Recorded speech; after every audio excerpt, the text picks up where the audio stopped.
Good evening, everyone. I'm Lissy Bastian. It's Monday, March 9th. It's great having you back with us. At March 5th, the risk level for an outbreak of COVID-19 in the Caribbean was elevated to very high, as at least 3 Caribbean countries have confirmed cases of the coronavirus. The Dominican Republic, St. Barth, and French Guiana have all confirmed their first cases of the disease. Almost every day, there are new reports of suspected cases of coronavirus or COVID-19.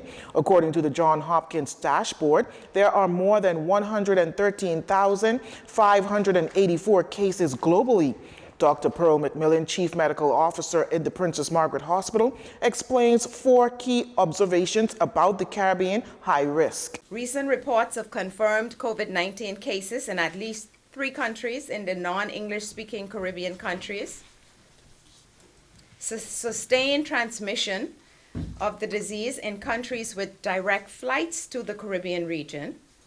3, multiple countries outside of the epicenter of the outbreak reporting local transmission secondary to an imported case, as Dr. de Govel referred to. And 4, significantly more new cases of the disease are being reported in countries outside of China. Now, it's reported that the first case of the COVID-19 in the Caribbean was reported back on March 1st. Since then, there have been a total of 9 confirmed cases. However, there are no COVID-related deaths.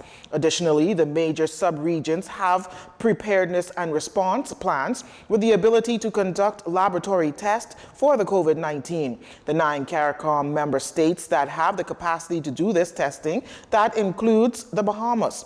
Dr. McMillan also added this. Through the evolution of COVID-19 outbreak, the sub-regional level has been proactive, responsive, and deliberate in developing a regional response and ensuring that response is harmonized with regional and international agencies such as SEDIMA, which is the Caribbean National Disaster Management Agency, IMPACTS, which is the agency with responsibility for air transport, and CDC, as well as Public Health England. Informative dialogue between CARPHA and Caribbean heads of government, along with ministers of health and chief medical officers, has also occurred. We have also engaged with the cruise industry and tourism principals with respect to cruise ships and how they travel throughout the Caribbean region. There are still no reported suspected or confirmed cases of coronavirus here in the Bahamas. Currently, 2 persons are quarantined and 28 persons have been released from quarantine. The Ministry of Health is encouraging Bahamians to be mindful of where information is obtained related to the virus.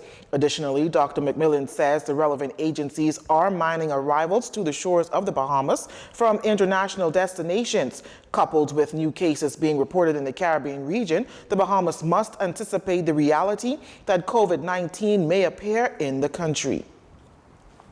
There will be no mass burying of Hurricane Dorian victims on Abaco. Disaster Reconstruction Authority Managing Director Catherine Forbes-Smith making that abundantly clear yesterday as the DRA held a Hurricane Dorian 6-month anniversary press conference. And this amidst rumors circulating that this is the government's intent. However, Mrs. Forbes-Smith had this to say. The DRA will not exploit the memory of the deceased. We want to make sure family members are aware of what is happening. Discussion circulating of a mass burial is not true, it is false, and no one should exploit this issue. Mrs. Forbes-Smith says a team from the coroner's office here in New Providence will travel to Abaco today, adding that the DRA has asked members of the Bahamas United Funeral Homes and Morticians Association and the Bahamas Christian Council to take carriage of the organization and planning of the burial in collaboration with the DRA. The group has been very strategic with its preparation. On Tuesday, the DRA's technical team, led by its chairman, Wendell Grant, a civil and structural engineer, will be on Abaco to determine the exact location for the burial on the site that has been identified. During this process, the Christian Council and the Morticians Association will meet with family members of people presumed deceased to discuss any special considerations and concerns they may be having regarding the burial. Mrs. Forbes-Smith added that the remains of the unknown will be placed in individual graves, and it's expected in the coming days that a date this month will be announced for the national service for the families. In September of last year, the Category 5 Hurricane Dorian pummeled Abaco, its Keys, and Grand Bahama, leaving widespread destruction that impacted nearly 30,000 people.